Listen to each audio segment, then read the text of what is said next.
Sit on the beat.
How y'all feel? Good. All praise to the Most High. So, even though these devils decide to give us the shortest month of the year and say this is Black History Month, we gonna still make it do what it do, right? So I've been seeing people post it. I myself have posted it. We talk about the Bible is Black history. We talk about the Jews in the Bible that people hear about, that people talk about, the Israelites, are our forefathers, our foremothers, right? We are the children of the book. So today, what we're going to do, we're going to go into some scholarship, some academia, to prove everything that we say. See, what happens is when we go into the scriptures, people will say, oh, that's just your interpretation. Oh, that's just your interpretation. Okay, cool. Let's see what the scholars have to say. That's what we're going to do today. Where, of course, everything we're going to substantiate with the Word of God as well, but we're going to go through the sources to prove beyond a shadow of a doubt. Today, we're dealing with just the African Americans, but we're going to deal with so-called blacks, so-called African Americans, proving that they are the real Israelites, the real Jews that the Bible speaks of. Take us to the PowerPoint.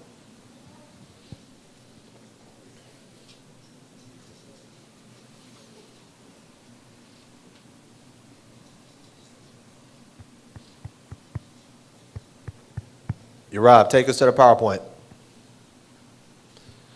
So, A Tale of Two Kingdoms. What was the first one that we did? You guys remember? It was a while ago. It was who? The Northern Kingdom. Well, not the whole Northern tribe, so-called Latinos, before they were Latin. Now, A Tale of Two Kingdoms. From coast to coast, from the west coast of Africa to the shores of America. Give me the next slide. Black culture. Question for you all. What is black culture? Anyone?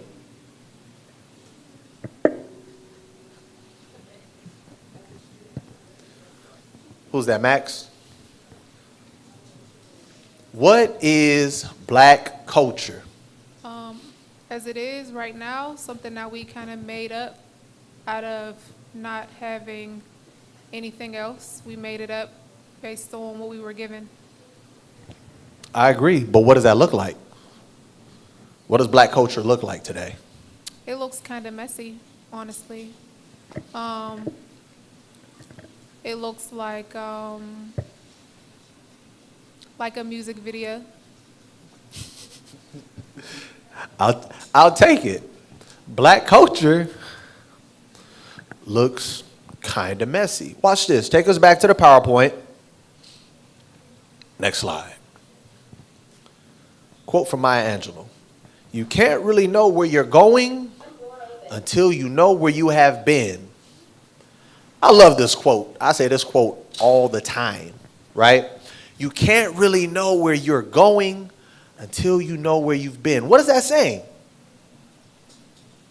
You can't know your future. You can't know what you're destined for if you don't know where you come from. You can't know your future if you don't know your past. That's all that's saying. Take us to the PowerPoint. Next slide. The identity crisis. Negro. How many of you guys have heard that term? Nigger. How many of you guys have heard that term? Colored. African American. Black. Question. Who do all of those terms define? So-called African Americans. The question is this. So which one are we? Which one are we? Five different labels over the span of a couple of centuries. and they change every so often. Why is that? Watch this. Take us to the PowerPoint. Negro. In the English language, Negro is a term historically used to denote persons considered to be of black African heritage. The word Negro means black in both Spanish and Portuguese, where English took it from. Take me to the next one. Nigger. We're just going to rifle them all off so you can see them. The word nigger is a key term in American culture. It is a profoundly hurtful racial slur meant to stigmatize African Americans. Now, there goes another one of our bywords, African American. It has been an important feature to many of the worst episodes of bigotry in American history. It has accompanied innumerable lynchings, beatings, acts of arson, and other racially motivated attacks upon blacks, another one. It has also been featured in countless jokes and cartoons that both reflect and encourage the disparagement of blacks. It is the signature phrase of racial prejudice. Next one. We got Negro, we got nigger, black. The term black was preferred during the 1960s by the Black Power movement, as well as radical black nationalists, the Black Muslims, and the Black Panthers. Pan-Africanists, Stokely Carmichael, the leader of the Student Nonviolent Coordinating Committee, and political progressives. Negro was still favored as a self-descriptive racial term over black by a plurality in the late 1960s. However, by the late 1970s or early 80s, blacks was strongly favored. NPR reported that the use of the phrase colored people peaked around the 1970s. Give me the next one. Colored. In the United States, colored was the predominant and preferred term for African Americans in the mid to late 19th century, in part because it was accepted by both white and black Americans as more inclusive, covering those of mixed race ancestry as well as those who were considered to be of complete black ancestry. So if you had a white daddy and a black mama, if you had a black daddy and a white mama, if you just had all black, it was colored. Because it was more inclusive, it was more accepted. Next one. African American, Afro American. A group of black leaders, including Reverend Jesse Jackson, says members of their race would prefer to be called African Americans rather than blacks. Just as we were called colored, but were not that, and then Negro, but not that, to be called black is just as baseless. Jackson said at a news conference Monday after a meeting with black leaders. Bring it back to us. Here's my question. Reverend Jesse Jackson said, well, you called us Negroes, you called us black, that was all baseless. What is African American?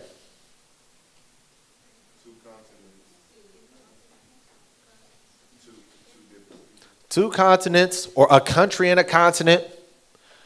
Because if you ask an African what he is he going to say, I'm African? I'm Nigerian. I'm Ghanaian. I'm Libyan. They're going to tell you what country they're from. What is African American? It's just as baseless as the rest. It's the same as the rest. It holds no meaning. I have a question. What's the currency of black? Where's the nation of black? Where's the nation of African American or Africa America? I don't even know how I would say that. Where are these nations? Where's their seat in the EEU? Where's their seat amongst the world powers?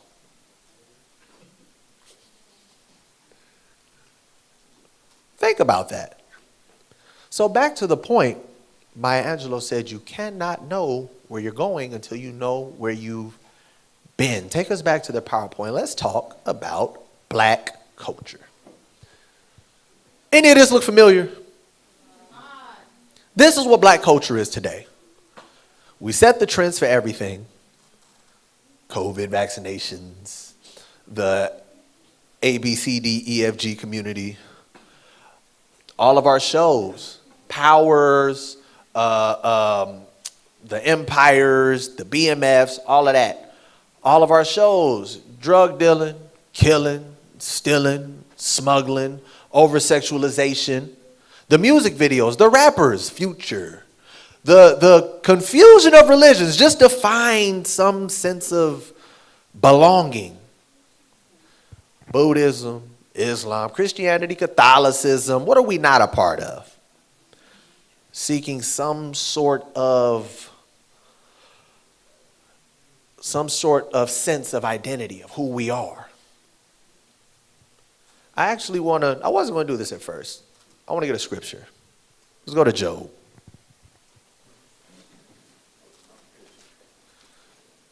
Let's go to Job chapter 9.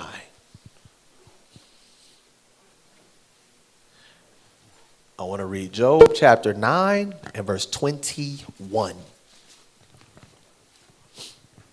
The book of Job, chapter 9, verse 21. Though I were perfect. Though I were perfect, if I was a perfect individual, read. Yet would I not know my soul. And I didn't know myself. I didn't know my soul. I didn't know my life. I didn't know where I came from, read. I would despise my life. I would despise my life. Got a question.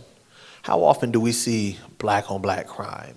How often do we see our people treating each other like garbage? They treat the other nations better than they treat each other. How often do we see us getting pressed as we're walking down the same neighborhood, in the same socioeconomic class, wearing the same clothes, riding the same, but how often do we see us getting pressed as opposed to people who look a little different than us? The ones that own the businesses around here. How much more respect do they get than we do? Why is that? Because we don't know who we are. And because of that, we've been conditioned, or we've been taught rather, who we are and how we should behave and how we should deal with people. But the truth of the matter is, it's all BS. Take us back to the PowerPoint. Give me the next slide. In the past, we had a more profound, for lack of better words, past. There was a little bit of brotherly love. There was a little bit more black love, positivity. The movements had a little more meaning, but even then, like Khalid Abdul Muhammad, black man following an Arab religion. Martin Luther King, white man's religion. Marcus Garvey, African religion, right? So even with all of that, we were still looking for a sense of identity, struggling to find it. Next one. This is about as far back as we know, right here. This is about as far back as we can go in our history, because if we ask anyone anything outside of that, well, we was kings and queens in Egypt. First of all, we wasn't Egyptian. That's right. That's where they get confused. They think because Egypt was such an amazing dynasty and empire, we was Egyptian. No, we were not. So this is about as far back as we can go, slavery. So now here's the thing though. This is where it gets crazy. If this is your beginning, as far as you know, anything's better than that, right? I was owned by somebody. I was beat. I was raped. I didn't have no language. I was picking cotton. I was property.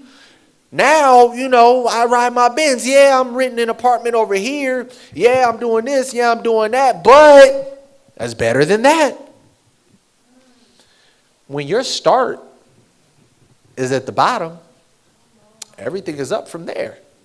So anything is a level up. And that's the mindset that we have, because we don't know how great we really were. We don't know our history. If we did, we would shun the things that we do today. If we did, we would not accept the things that we accept today. Let's go back to the PowerPoint. Next slide. Let's talk about some slavery. Next one, transatlantic slave trade. The transatlantic slave trade was the largest long-distance forced movement of people in recorded history. From the 16th to the late 19th century, that's from the 1500s to the 1800s, over 12 million, some estimate as high as 15 million, African men, women, and children were enslaved, transported to the Americas, and bought and sold primarily by European and Euro-American slaveholders as chattel property used for their labor and skills. What that got to do with us? We're not African. Right? You'll find out real soon. The transatlantic slave trade occurred within a broader system of trade between ports. European traders exchanged metals, cloths, beads, guns, and ammunition for captive Africans brought to the coast from the African interior. I know I saw some lightning. Primarily by African traders. Many captives died just during the long overland journeys from the interior coast. So the Africans would get caught and they would have to take a journey through the Sahara or areas of Africa and be brought down to West Africa. Some of them were there, some of them had to be brought there. And it said on that journey, a bunch of them died.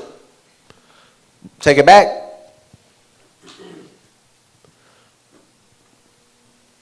European traders then held the enslaved Africans who survived in fortified slave castles such as Elmina in the central region, now Ghana, Goree Island, now in present-day Senegal, and Bunce Island, now in present-day Sierra Leone, before forcing them into ships for the Middle Passage across the Atlantic Ocean. Next slide. We also had this slave trade. A lot of us don't talk much about it. The Arab slave trade, Arab Muslim slave trade.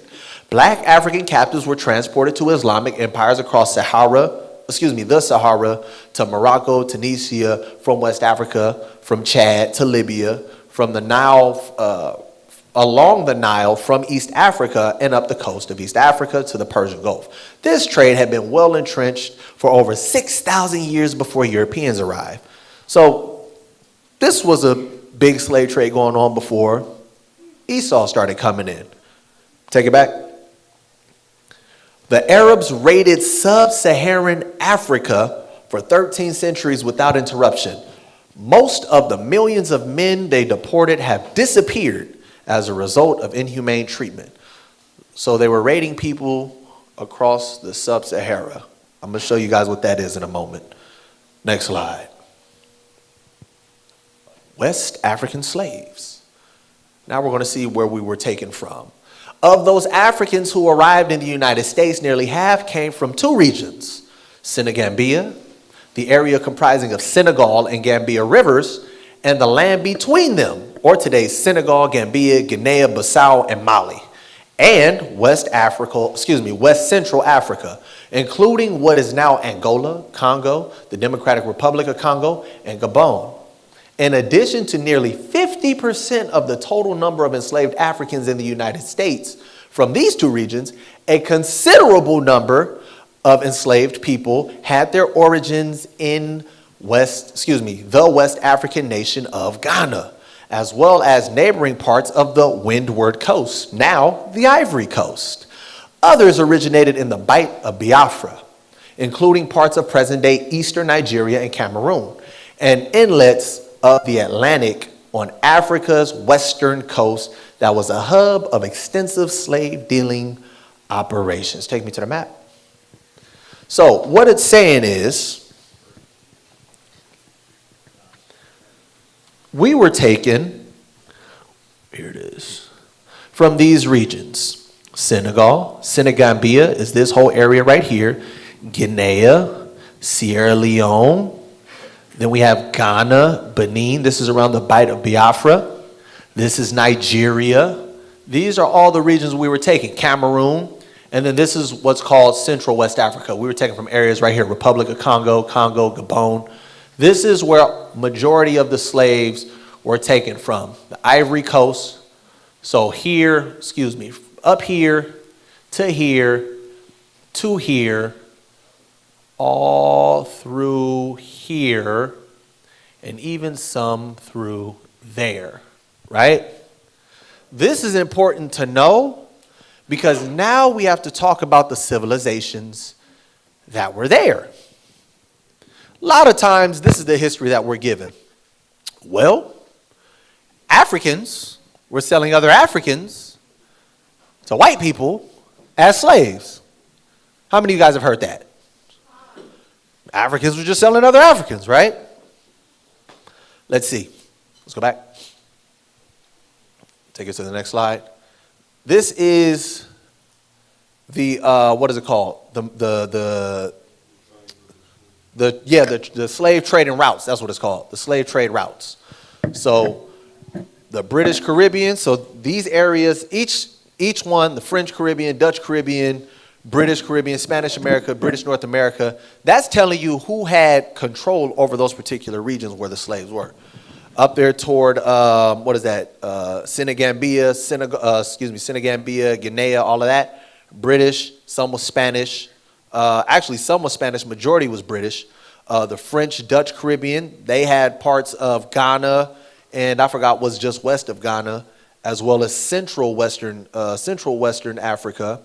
Then you had the ones that were going to Brazil, were those in Ghana, in Benin, of the tribe of, the area of the Bight of Biafra, and so forth, right? So these are the regions we were taken from. These were the people that were involved. Next slide. This is where it gets fun. Because we see where we came from, right? That was the slave trade. Those were the areas that we were taken from. Were these just regular Africans? Let's see. From Babylon to Timbuktu, page 132 through 133. Dr. Alan H. Godbey postulates the position that Jews were on the West African coast from Senegal to Angola, and they, the Jews, were driven to this area from the Central Sudan by Muslims and propagandism. Having knowledge of the black Jews in the United States, Dr. Godbey arrives at this conclusion.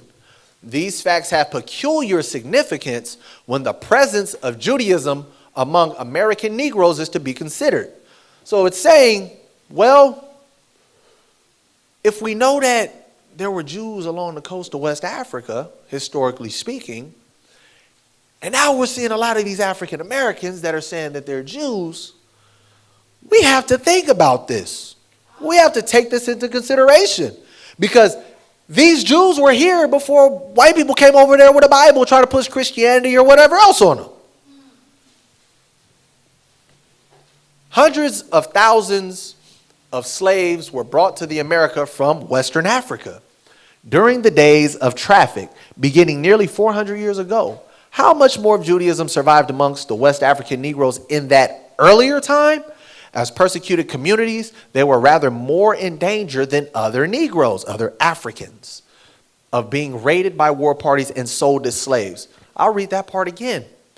They were rather more in danger than other Africans of being raided by war parties and sold as slaves. What is that saying? Yeah, Africans were selling other quote-unquote Africans, but these particular individuals, clear outcasts, clearly something different about them. So they were targeted because they were different. And it said that they were more at risk of being raided and sold as slaves. So these Africans that were coming in and taking them and selling them as slaves were other Africans, but it wasn't the same people. Next slide. The Earth and Its Inhabitants, Volume 3, West Africa, by Elise Recluse. Dahomey. Dahomey is just east of Ghana.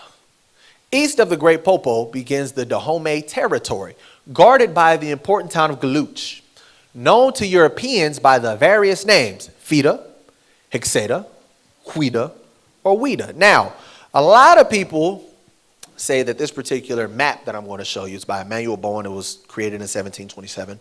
A lot of people will say, oh, that's not really what it says. That's not really what it meant. See, when you look at Huida, it was referring to, I believe it was a bird in that particular country. Watch this. Early Europeans knew it as Fida, Hexada, Huida, or Ouida. Now watch this. The old writers called it Judah.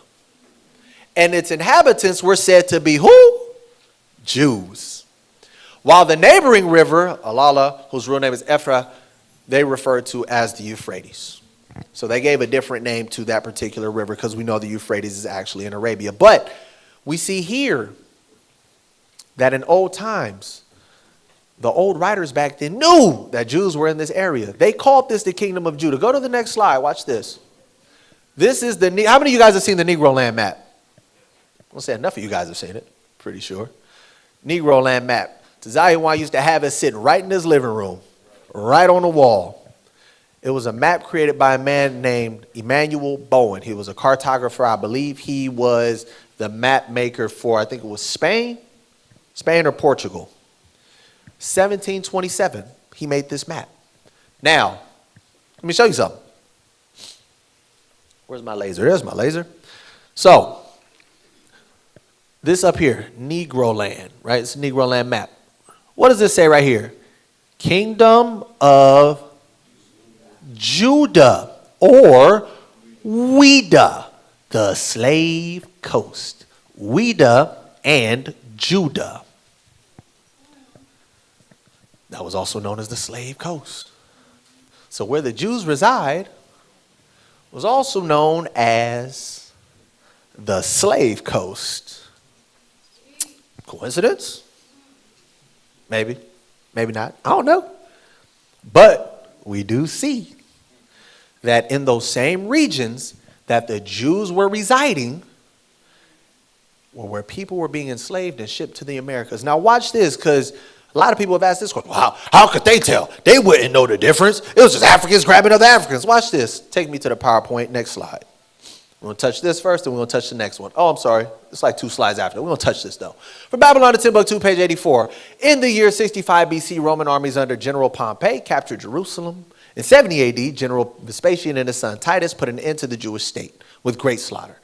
During the period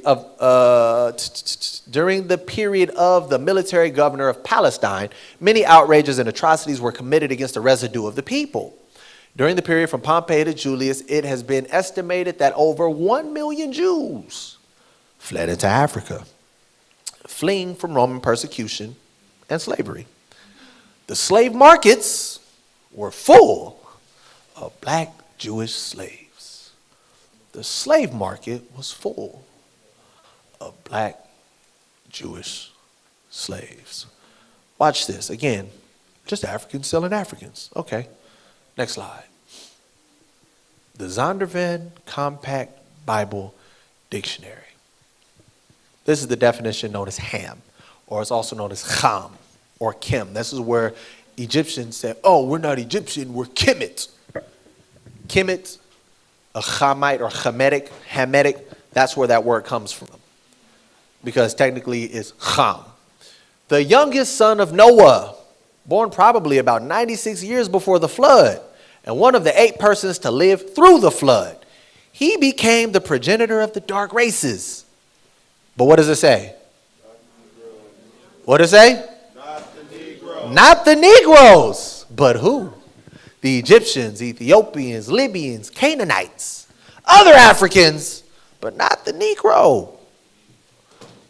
Not the Negro. Let me get a couple scriptures. Give me Genesis.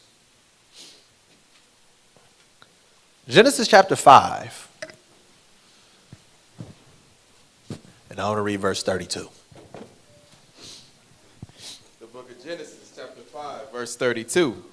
And Noah was 500 years old, and Noah begot Shem, Ham, and Japheth. Noah had 3 sons, Shem, Ham, and Japheth, the progenitor of the nations today. Go to chapter 10. Read verse 1, then drop down to verse 6. Genesis 10, verse 1. Now these are the generations of the sons of Noah. Shem, Ham, and Japheth. Right. And unto them were sons born after the flood. Right. Drop down to verse 6. And the sons of Ham. The sons of who? Ham. The sons of Ham. These were the progenitor of particular African nations. Read. Cush, Mizraim, and Phut. Right. And then they had children, then they had children, then they had children. Now watch this. Genesis 10, 21 and 22. Unto Shem also. So Shem, now we're talking about Shem. We talked about Ham. We ain't worried about Japheth right now. Talked about Ham. Now we're talking about Shem. 2 different people, 2 different lineages. Go ahead.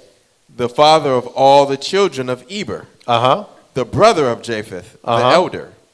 Even to him were children born. Right. So now Shem had his children. So Ham has what's called the Hamitic lineage, or Hamites. Shem are called what? Shemites, or Semitic, or Shemitic. right? Two totally different lineages. So when we talk about, oh, just Africans selling Africans, just because you're dark skinned don't mean we the same people. That's right. What they say, skin folk ain't kin folk. So, yeah, we was dark skinned just like y'all, but completely different bloodlines. Take us back to the PowerPoint. This is the one, page 90. Babylon and Timbuktu. The black Jews had an advantage over the African tribes. They carried their culture, history, laws, and written records with them. This assured the constant precedent for the development of a higher social organization. So wherever they went, they took everything with them. So when they got there, clear as day, damn, these dudes are smart. Damn, they advanced. They got this, they got that. Clearly, we could see that there was a difference. Because of the stability of the black Jewish culture, the Jews were not absorbed in the autochthonous population, meaning the native population, the Africans that were already there. We weren't absorbed in the way that they was living and moving. In fact, the Jews absorbed some of the native tribes. So we got some of them to, hey, this the guys y'all should be serving. This is what we do. You know, you serve us, he got you, just saying. And that's how they was moving. In fact, the Jews absorbed some of the native tribes. The Jews made use of every opportunity. They were an industrious and skillful people. The Jewish Ghanaian states were found kings, princes, governors, generals, secretaries, treasurers, revenue agents, judges, architects, engineers, doctors, historians, language interpreters, mathematicians, jewelers, sculptors, masons, carpenters, painters of art, goldsmiths, leather workers, potters, armorers, saddlers, blacksmiths, supposed to be a C there, blacksmiths, agriculturalists, etc. So, we used to carry our culture with us. We held ourselves to a higher standard. And it showed. So we were outcasts. We looked different. We carried ourselves different. So when you say Africans were selling other Africans, well, they weren't just selling any African. They knew where they were going. They knew which villages to go to. Oh, they're not like us. We're going to go get them. Because you got to remember, there was still a society there. And it said millions of people were taken into slavery. Well, if that be the case, how come these other African civilizations didn't fall? Unless the people they were dealing with didn't even partake in their society. Something to think about. So were Africans selling Africans or were Africans selling Israelites? Next slide, watch this. This is the Slave Voyage Manifesto. So you can actually go online and find the Slave Voyage Manifesto and find the names of a lot of these slaves. What do these names look like? They look like what? Hebrew names. Bayah, Banaya, Abaya, Hosanna, Levi. Do any of these sound familiar? Isaiah, Jeremiah, Yahweh, Yah, Yahweh, Yahya, Aliyah, Naya, Yalla. Next slide. We got more. Micaiah, Bonbiah, Hosea. 10 different renditions of Hosea. Malek or Malak, Josiah, Ashan, Malakah, Levito, Mosiah, Eliah, Moses, Joshua. All of these different names. All of these different names. And they're all Hebrew. Now, of course, not every single name on there is Hebrew, but there's a large amount of Hebrew names on that manifesto. The gumbo. Next slide. Now let's talk about these Jews in these regions. Hebrews of West Africa, page 66 by Joseph William, the Ashanti Jews of Ghana. The very name Ashanti has itself a strong Hebraic flavor. For while some would derive the word from shan, the name of a plant, and tea, to eat, claiming the title must have been acquired in time of great famine, when they found sustenance in the plant in question, but this is mere guesswork. Actually, the termination of tea or Thai in the names of West African tribes has usually the general meaning of the race of, the men of, the children of. This would make Ashanti the people of Ashan. Why is that significant? Let's read on. There was, as a fact, a town of the name of Ashan in the domain of what? Judah. In the domain of Judah.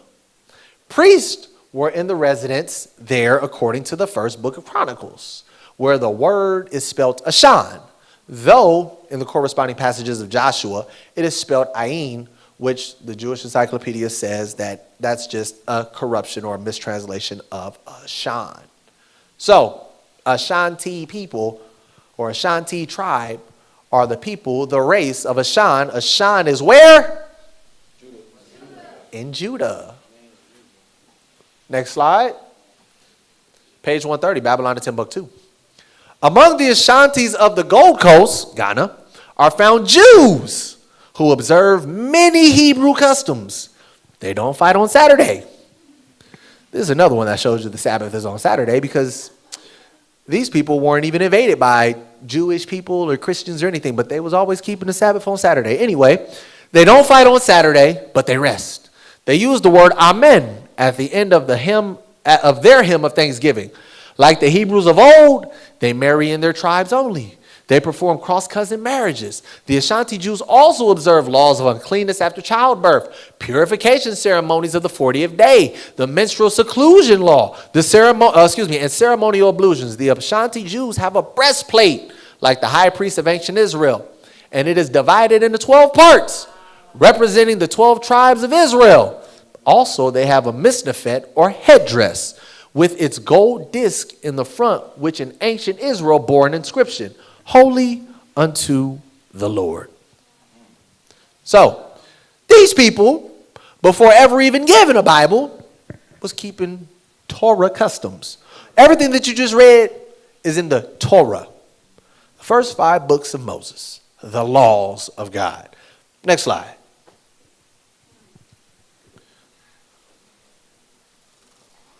Hebrewisms of West Africa, page 158. Dahomey Jews in Benin. In Dahomey, they have a temple where they still offer sacrifices. They observe the Sabbath scrupulously. They know the books of Moses. Watch this. They know the books of Moses and what? But no other literature. So, ain't nobody came over there to convert them or anything. All they know is Torah. Now remember, a lot of the Jews left before Christ. A lot of Israelites left before Christ. So it says that they were still doing actual animal sacrifices. Why? They didn't understand the process of Christ. And there were a lot of people in that time that did that. Because they had left before, 0 AD or 33 AD, however it is that you put it on the timeline. They left before that. So they were always still keeping sacrificial laws because that's all that they knew. And then it said that they didn't know anything else but Torah. They don't know no other books. They don't know about no Buddhism. They don't know about no Holy Quran. They don't know about no Holy Bible. They just know Torah. Again, before Europeans even invaded. Give me the next slide. Take us back. From Babylon to Timbuktu, the Jews of Dahomey. Dr. J. Kreppel reported that in 1926 that there existed a large Hebrew community of black Jews in the interior of Dahomey, West Africa. These Hebrews have their own central temple where they sacrifice animals. In their temple are found many laws engraved on tablets, which are attached to the temple walls. They have a high priest with a large number of priestly families whose members walk from house to house rendering educational and religious instruction. To each family. Moreover, these Jews have their own Chumash, the 5 books of Moses, or Torah, written on old parchment. It's not paper, on parchment. They was doing that early AD and early and late BC. They have their stuff written on parchment, not papers. It ain't printed, not printed press, none of that. Written on old parchment in Hebrew letters. But they have no other books, as we read earlier. what little Judaism they possess, which is the practice of the Torah, practice of what the Jews do, was transmitted to them from their ancestors.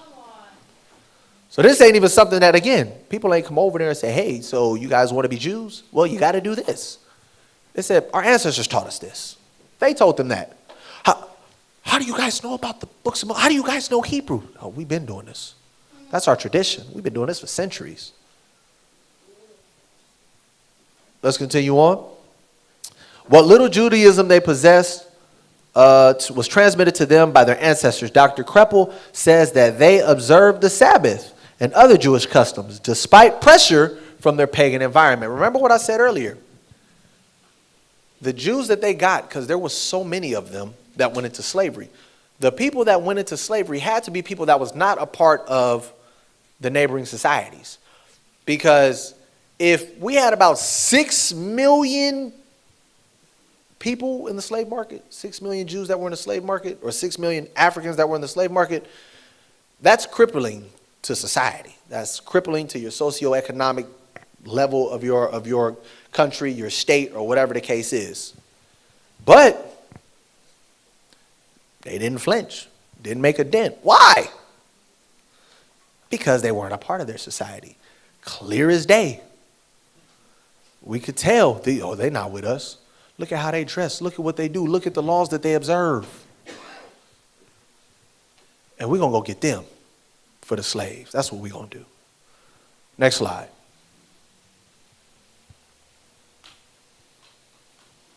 Babylon and Timbuktu, the Jews of Guinea, page 122. In northern Guinea, which was off the coast of West Africa, or Portuguese Guinea, Judaism is more highly practiced. Some of the outstanding rites are purifications, the observance of the new moon, a designated period of weeping for the dead, during which they wear sackcloths and ashes, bloody animal sacrifices with the careful sprinkling of blood upon the doorpost and altars, the division of the tribes into different families, frequently into 12 parts, formal processions, circumcision, and various other practices. Next slide. Page 132, same book. They are known to have copies of portions of the Torah, the Old Testament, preserved in a most holy place. However, their social life is not Torah controlled, like many of the Hebrew culture traits among the Ashanti Jews. So these are less Orthodox Jews, basically. These are people who were Jews and they knew their history, but it was polluted because they gave in to a degree into the neighboring civilizations. So they weren't as strict, or it wasn't as stringent, right? Take us back. However, the social life is not Torah controlled, like many of the Hebrew cultural traits among the Ashanti Jews. These black Jews observe certain Jewish customs, among which are great and holy days. In almost every way, these black Jews are like the Yorubas, the regular Yoruba tribe, and are hardly distinguishable from them except for some outstanding Hebrew observances. So, for the most part, they kind of, we'll be a little easy on the law. Yeah, we Jews, we Israelites, cool, but we got to go and keep these feast days. But okay, we'll be back and be messing with y'all. So they were still Jews, but they had given in to the pressure of the heathens around them. Next slide. So we saw that what we were referring to were all of the areas that I showed you earlier. Guinea, Senegambia, Ghana, Benin, Nigeria. That whole area, also known as the Slave Coast, was where the Jews were residing. The Jews were dwelling. Take me to the next slide. From Babylon to Timbuktu, page 132 and 133. There are hundreds of thousands of black African Hebrews scattered throughout the United States. This is the conclusion. Not only in the urban areas, but also in the rural communities of this nation, with the revelation of ample historical evidence, the authenticity of these black Hebrews can no longer be questioned. However, in regard to the purity of the Judaism among some of these Jews, that is another issue. So what that's saying is, with all the proof, with all of the different ancient civilizations, with all of the the traditions we got from these people in these areas themselves, we can't argue that the African Americans who are descendants of these people, we can't argue that they're not Jews. We just can't do it. Wow. Now, whether or not their traditions are absolutely pure, the same as the ancient Hebrews, that's a different story. That's all that it's saying. But it's saying, yes, we are the Israelites. No, you can't really argue it. Unless you're just trying to be adverse, you can't argue it. Take us back to the PowerPoint. Now, here's the crazy part. We say it all the time. And a lot of people look at us like we crazy. This is like new information, right? People across the nations know this. Watch this. Next slide. Make sure that the aux is unmuted. Hit that. Hit the laser pointer to turn it on. Go ahead, hit play.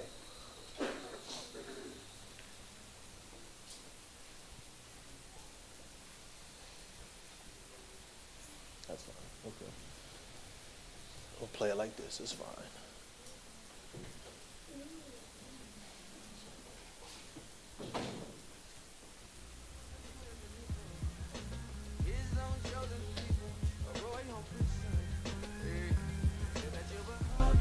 Hi, Shalom from Israel. This is Ola, the daughter of Jethro.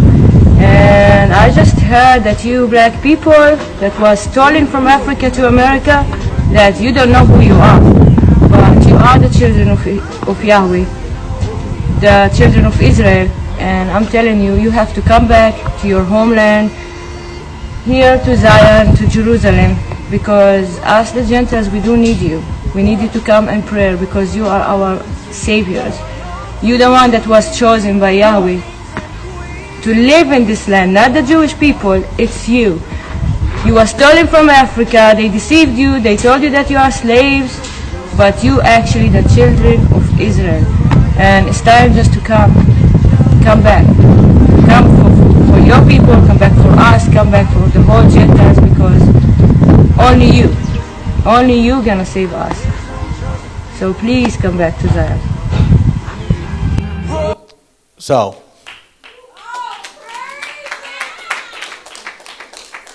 when we tell people that, they look at us like we lost our mind. But people in other countries already know this. We were out street teaching one day and we ran into a man from Kenya. And he said, "Oh yeah, I know about all of that you're talking about." I was like, "Yeah?" He was like, "Yeah." I said, "So you know about this Bible?" "Yeah." "Okay. So who the real Jews?" "You guys." "Where you learn that?" "It's normal. It's normal where I'm from. We all know that already." Well, damn. Because when we try to teach people that, they look at us like we stupid. But people who are from other countries know this already. But because we live in Babylon, the land of confusion, where the influx or the majority of our people are, of course the blinders are on heavier here. It's the goal. Let's go to the next slide. I got another video for you. From the devil himself. Let's start with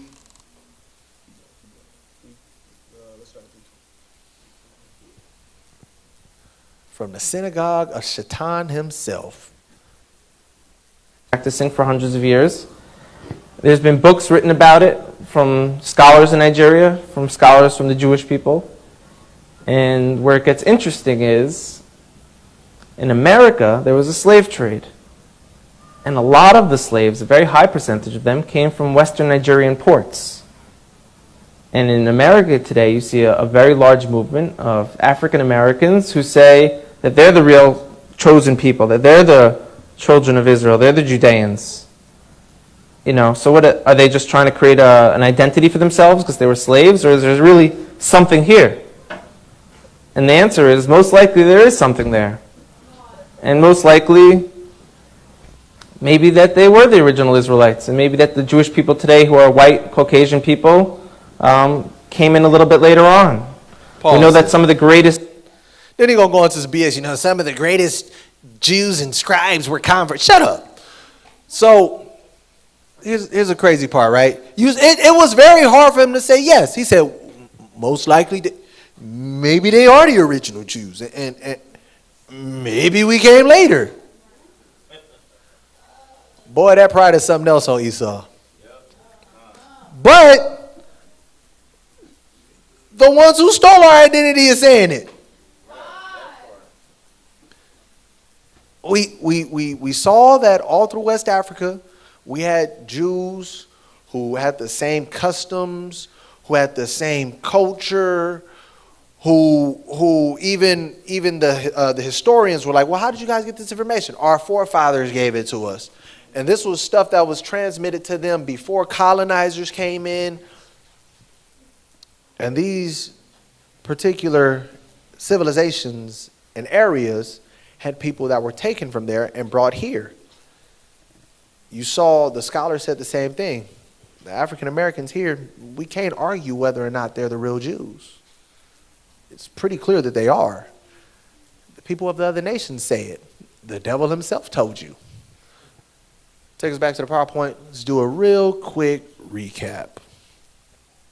So, the majority of the slaves came from the far west, the Senegambia region, central western Ghana, Nigeria, Benin, etc. region, right? The scholars say the Jews were in that exact same region. According to the Emmanuel Bowen map, the Negro land map, the Kingdom of Judah region was also the same region as the slave coast. There is a lineage distinction between Africans, the Hamitic people, and Negroes, the Shemitic people. This is important because, again, Africans were not selling Africans. Africans were selling Israelites. The Negro Jews were easily distinguished from these African tribes. I showed you the Slave Voyage Manifesto, which had a number of Hebrew names on it. You have people in the other countries, other nations, as well as Jewish rabbis. We use just one, but there's been a number of them that have said it, have stated that the African Americans are the original Jews. The culture of the Africans in these various regions of West Africa are clearly derived from the ancient Hebraic culture. Here's my question.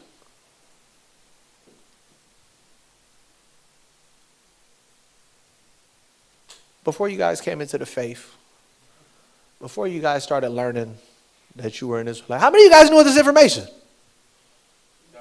How many of you guys knew this information before you ran across an Israelite, ran into, what's that, Hebrews to Negroes or something? How many of you guys knew this information, like where it was being taught, I don't know, in school maybe?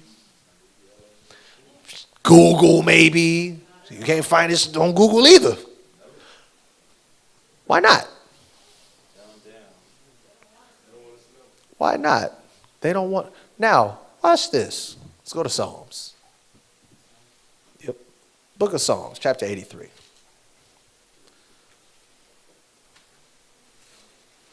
After that, I want the book of Judith.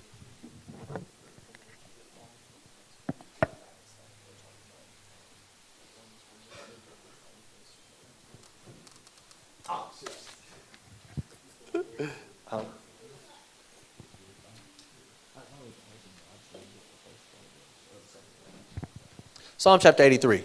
I think it starts at, is it verse 1? Start at verse 1. The book of Psalms, chapter 83, verse 1. Keep not thou silence, O God. Hold not thy peace. And be not still, O God. For lo, thine enemies make a tumult. So the enemies of the Lord are making a loud noise. Read. And they that hate thee have lifted up the head. Lifted up their head in pride. Read.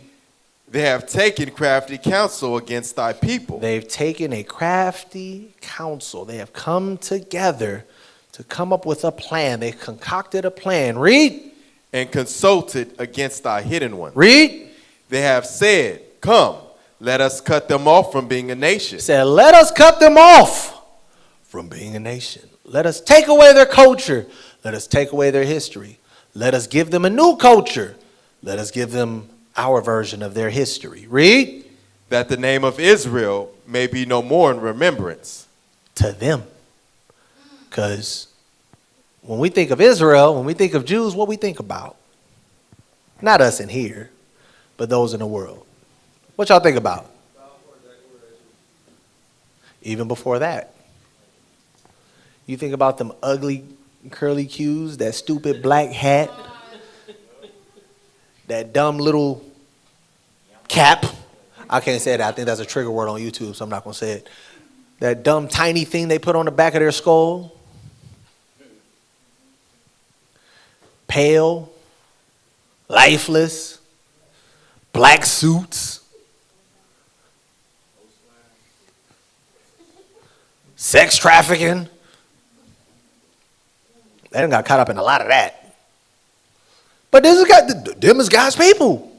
That's what we truly believe. Because we didn't know no better. Because we ain't know no better. They made sure to keep us stupid. They made sure to keep us lost. Let's go to Judith. One more scripture. Let's go to Judith. Chapter 5, verse 19. Judith chapter 5. The book of And Judith, verse 19. chapter 5, verse 19. But now are they returned to their God, and are come up from the places where they were scattered, and have possessed Jerusalem, where their sanctuary is, and are seated in the hill country, for it was desolate. Read. Now therefore, my Lord and governor, if there be any error in this people, and they sin against their God, let us consider that this shall be their ruin. Right. And let us go up, and we shall overcome them. But if there be no iniquity in their nation, let my Lord now pass by. Jump up to verse 17. Verse 17. And whilst they sinned not before their God, they prospered. So, when we didn't sin against God, we were prosperous. The Lord looked out for us. Think about this. We're being destroyed. The question is why? They took away our culture. The question is why? Because when we knew who we were and we were doing righteously, we prospered. Read on. Because the God that hateth iniquity was with them. Uh-huh. But when they departed from the way which he appointed them, they were destroyed in many battles very sore. But when we sin against the law, we get destroyed. Think about it. Why do you think on TV they over-sexualize our women, teaching them to be whores, teaching them to be masculine, teaching them to be single black mothers, teaching them to be players too? Why is it that every commercial, luxurious eating is lobster, crab, shrimp? Every pizza commercial is pepperoni pizza. Why? It keeps us in sin. And if we stay in sin, we won't come back to our culture. If we don't come back to our culture, the Lord's not going to deliver us. And they continue to stay in power. Take us back to the PowerPoint. So, we've shown the history, we've shown the culture, we've shown the scholars that spoke to it. These people are the Jews. The Bible is the book of the Jews, which means the Bible is black history. Now, next slide. Here's a question. Because I've gotten this before too. Well, if they were in Africa, how'd they get to Africa? Let's talk about it. Next slide. This is from the book of Revelation. This is by a particular individual that is actually in the Akan region. That's in Ghana. This book was written by this person.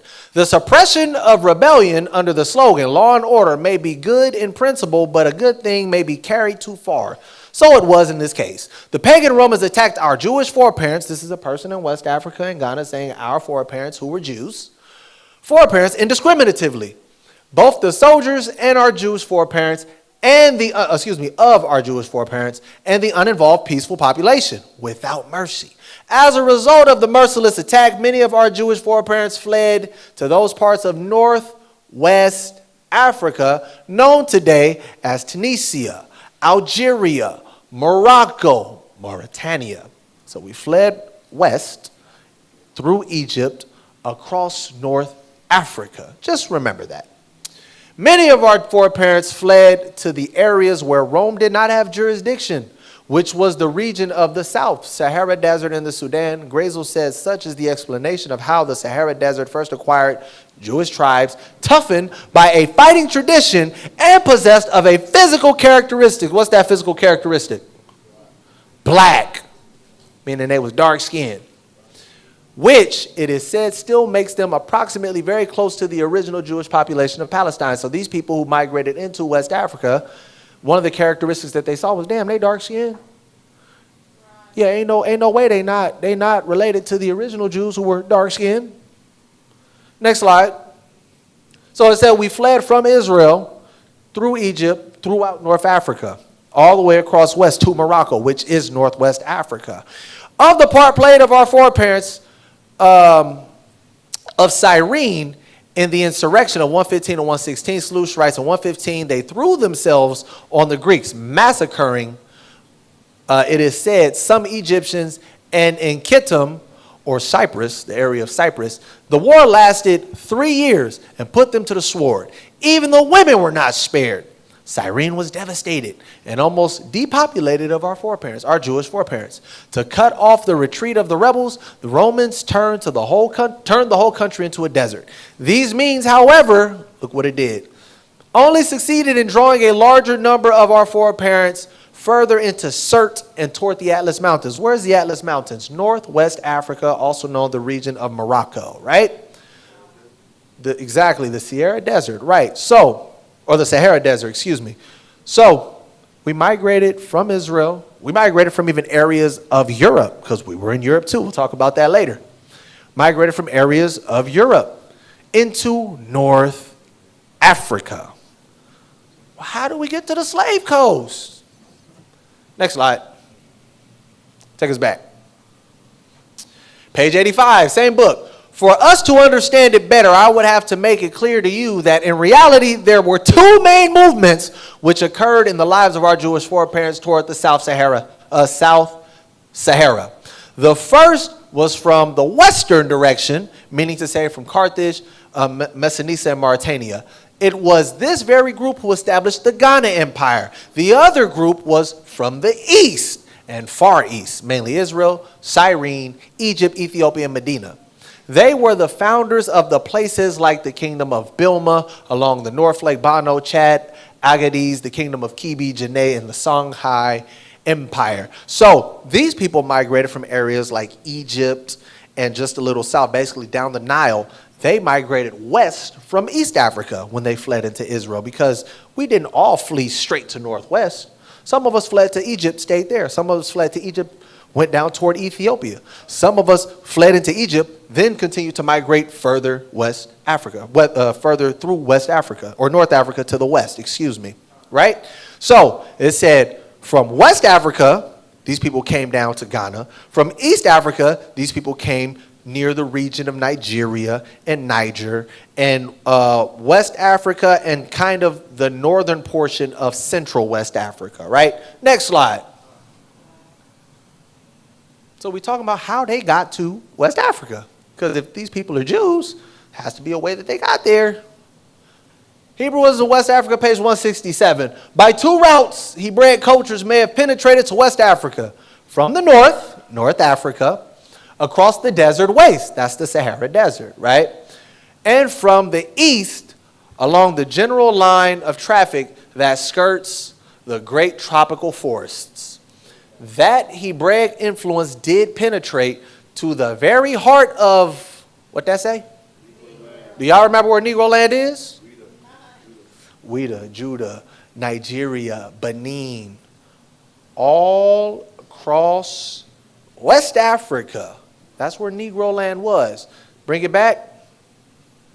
It says that Hebraic influence did penetrate to the very heart of Negro land by both routes indicated. And Joseph Williams said, I'll show you that later. But I just needed that point. He says, so north, migrating down, and then migrating west. That's how the Jews got to West Africa. So when people ask you that, there's actually a scripture. Give me that scripture. I know one of my brothers know it. Flee to the mountains. I know it's Luke. Grab that. Luke chapter 20. This is very important. Because Christ talked about this. Because it said when they fled through the north, they fled to what region? The Atlas what? The Atlas Mountains. You got it? Read that. Watch what Christ says. Luke chapter 21 and verse 20. And when ye shall see Jerusalem compassed with armies, then know that the desolation thereof is nigh. Uh-huh. Then let them which are in Judea flee to the mountains. Uh-huh. And let them which are in the midst of it depart out. So it said, go ahead. And let not them that are in the countries enter thereinto. For these be the days of vengeance. So, it said, when you see Jerusalem compassed with armies, that's called the siege of 70 AD. At this particular time, the Jews were fleeing Jerusalem. And we read earlier, when we were fleeing from Jerusalem during these different wars where they was whooping us, where do we go? We started to go to Egypt, but where else? Across North Africa to Morocco, through the Sahara Desert to the Atlas Mountains. Flee to the mountains. And you can go look at the history. There was a huge, I believe it was hundreds of thousands of Jews in Morocco, early century AD. Because they fled to the mountains, the Atlas Mountains. So, we see, we done went through the proof, showing that the Jews were in West Africa, the African Americans were descendants of these people, and we even showed you how they got to West Africa. But here's the thing. So-called African Americans are scattered across the earth, scattered across the globe. So now here's the question. In these other regions, because we know we had Jews in Spain, we know we had Jews in Europe, we know we got Jews in India, all these different areas, right? How did they get there? How'd they get there?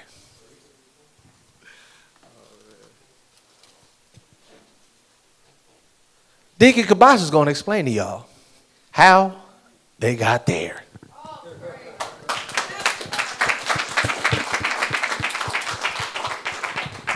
Man. Clap it up again for Darash, man. That was good. Hope y'all liking this information. It is a lot, but however, it is necessary. The whole goal with this is to pretty much strengthen our faith, strengthen our belief, and just making sure that, we understand what we're doing, who we are, what's required of us, and also to our history, because everything that happened back in the day is still happening now.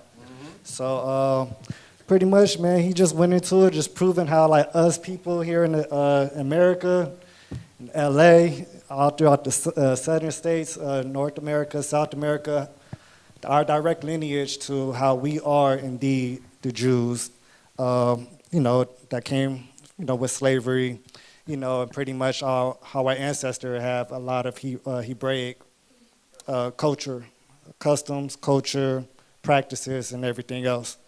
So like he said, what I'm going to be going into is pretty much how our people have been scattered everywhere else. So we could go back to the slide. So yeah, pretty much the question is, how did the black people migrate, or how did the Jews migrate to the other parts of the world? Next slide. So by the time we get to the New Testament, our people have already been scattering since the beginning. So for example, we got our captivities. I'm not going to go into the precepts on that because, everybody should know, but we went into Babylonian captivity, we went into Assyrian captivity, the Medo-Persian captivity. This is just examples of how we in mass numbers have already been migrating to all of these different areas. We have Arsarit and Solomon's voyage, so even during the reign of Solomon, we had talked about it in our last presentation, how our people have been coming all the way to the Americas before the Americas was the Americas.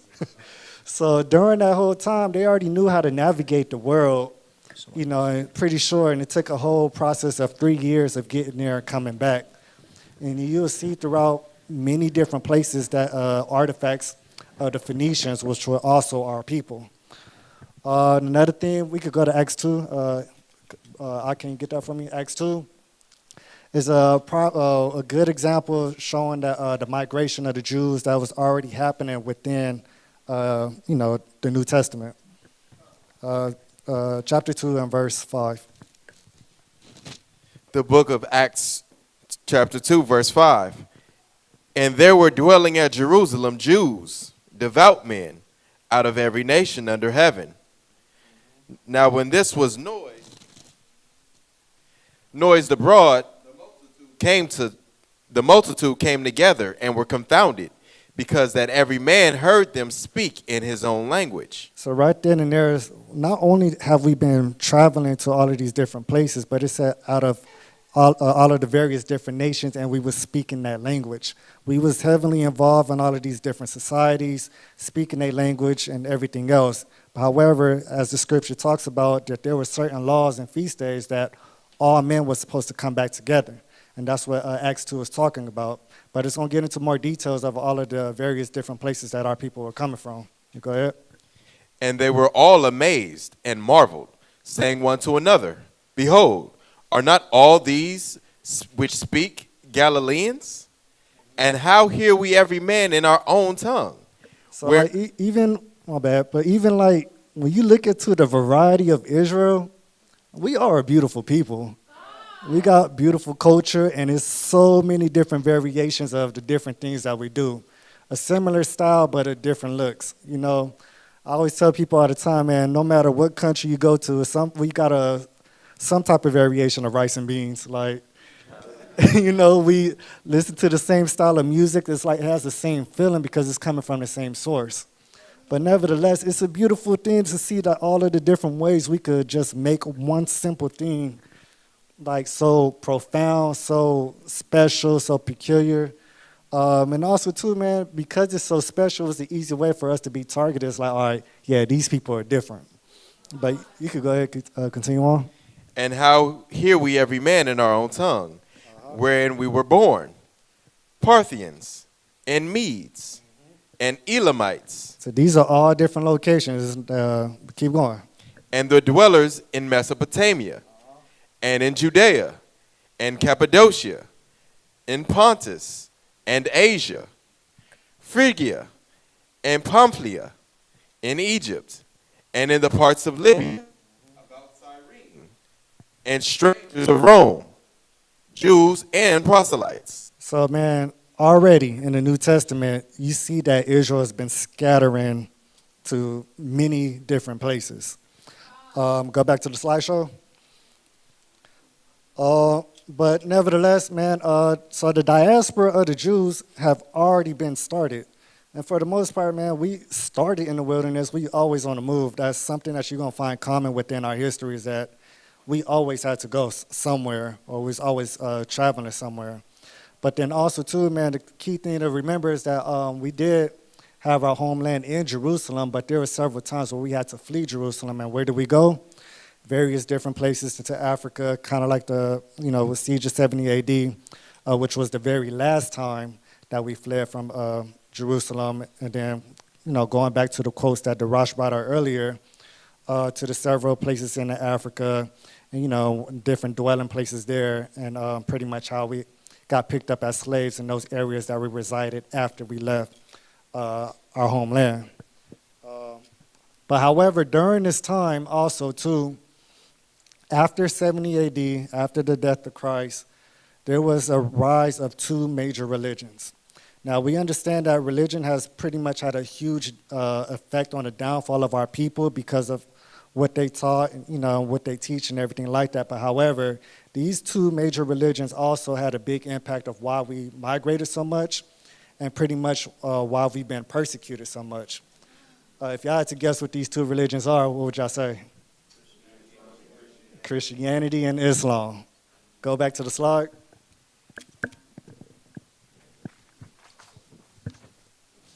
So I'm going to just go over, kind of quickly. I wrote down the key points for y'all so y'all could follow along, but I'm going to quickly break down the uprising of these different religions. and then pretty much so that everybody understand the effect that it has had on our people. And man, just let y'all know how wicked these religions and these churches are. So the first one with Christianity, right? Within Christianity, there are several branches. However, the biggest branch of Christianity is Catholicism, right? So around 313 AD, the Roman Emperor Constantine, some of you guys, I may have heard of him, some of you guys may not. If you haven't, look him up. But he was an emperor during that time, and he had battled with keeping pagan customs as well as keeping biblical customs. And because of that battle that he was going through, he ended up trying to merge the two together. But however, we were still dealing with the Romans during that time, and Constantine, as the lead emperor, made Christianity the leading religion of the state.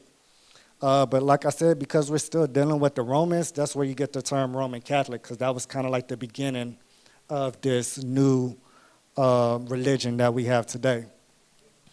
So after that, well, let me see. So yeah, after Christianity, we get the Catholics. I actually had looked up the term of what Catholic means, so this is a fun fact. Catholic means simply universal. And the key thing, why is this important? When you look into the Babylonian history, when you look into the Grecian history, when you look into the Maccabees, it was always a situation where it's like, all right, we want to create a new custom that all people are going to follow. So they wanted people, no matter what was your background, your nation, it didn't matter what it was, it's like, leave what you know, forget what you know, come follow this new thing. The same exact thing that Catholics done. They said, all right, we want to create this new religion, we want everybody to follow it, we want it to be the leading religion and the leading doctrine, so that everybody could have this universal understanding of how we should move and, how we should live our life. And pretty much, you guys know, that's pretty much how they got population control. But go back to the slide. So after the establishment of Christianity and the Roman Catholics, there's this thing called the 21, I always mess this word up, ecumenical councils. So with these councils, man, it was a gathering of many different bishops and Catholic leaders, and their whole purpose was to reestablish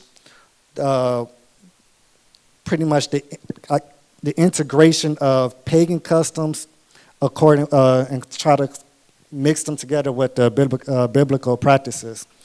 So with that, it's kind of like how we get Christmas is Jesus' birthday. How we get an Easter bunny and fertility for Easter. How we get the Trinity. How we get the virgin birth. All of those different things have came from these councils, so that they pretty much try to use our biblical history and tie it in with paganism. So now that people going to church thinking that they serving God, but then actually they serving all these different deities. Going back into what Darash brought into earlier with Judith, the whole thing was keep these people in wickedness so that we can have control over them. So keep that in mind, because they might try to play innocent and all this other stuff. We're trying to say that, it's all biblical based, but in reality, it's to keep us in sin. Go back to the slide. So pretty much, yeah, with those councils, y'all can look them up. The very first one was the Council of Nicaea. This is starting at around the 300 AD. Later on, with those councils is the Council of Claremont. So the Council of Claremont initiated the first Crusades. Who know what the Crusades were, or what it was? I only seen like one hand. The Crusades was a war between the Catholics and Islam, and it was a fight for the Holy Land, which is where? In Jerusalem. And it was also a fight to be the leading religion. However, going back to these councils, and that particular Council of Claremont was when the Catholics initiated, we about to go to war. So keep that in mind, because it's an important moment in history, and I'm going to explain more into it later on. But nevertheless, when it comes to the Catholics, because they had this desperation of being the leading religion, anybody that thought contrary was seen as a threat. Keep that in mind too, because I'm gonna touch on that again. But anybody that's seen as that thought contrary or practiced anything else contrary was seen as a threat. And off top, you already know that we're not conforming to a lot of things because Most High says so. So therefore, man, they had a lot of friction between us and the uprising of these different religions, but then that leads into the persecution of our people. Now, on the other side, with Islam. Well, Islam started with the birth of Muhammad. With the birth of Muhammad, which was around 570 AD, right? So he believed he was the last prophet and that he was receiving all of these divine messages from Allah, and therefore he believed that people should be following him. However, with Muhammad, man, he kind of had like he was always throwing a tantrum because whenever somebody disagreed with him, he would try to persecute him. Like he really tried to bully, try to make people believe him and follow him because he really believed that he was receiving all of these divine messages from Allah. However, after his death, he was succeeded by 4 caliphs, which are pretty much chief Muslim leaders, right? So by the time we get to 790, the year 790, Islam had reached their golden age where they had a big reputation of being well scholarly people. They was well advanced in math, science, astrology, astronomy, all of these different things. Like that's what they were known for, right? And later on, there was these groups of people called the Turks, which were warriors.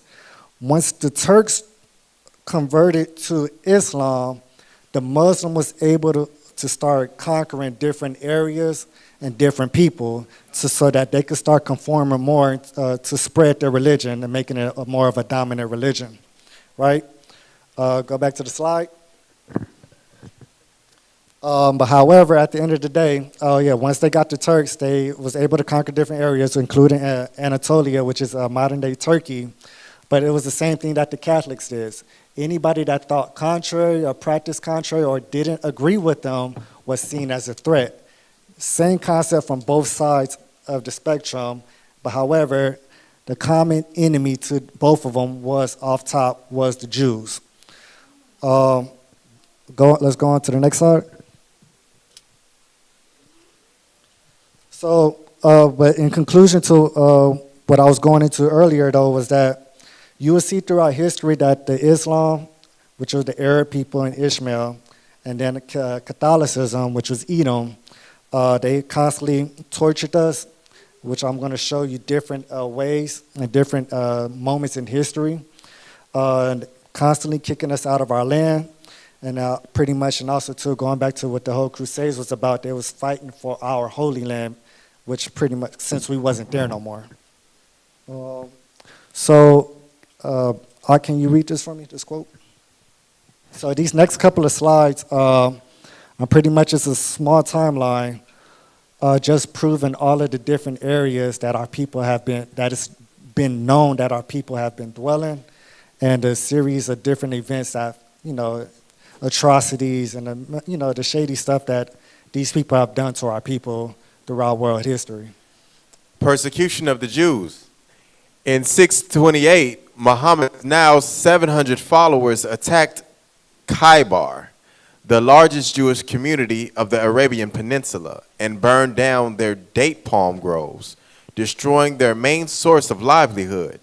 The Jews were then forced to surrender and give up 50% of their harvest as a form of taxation.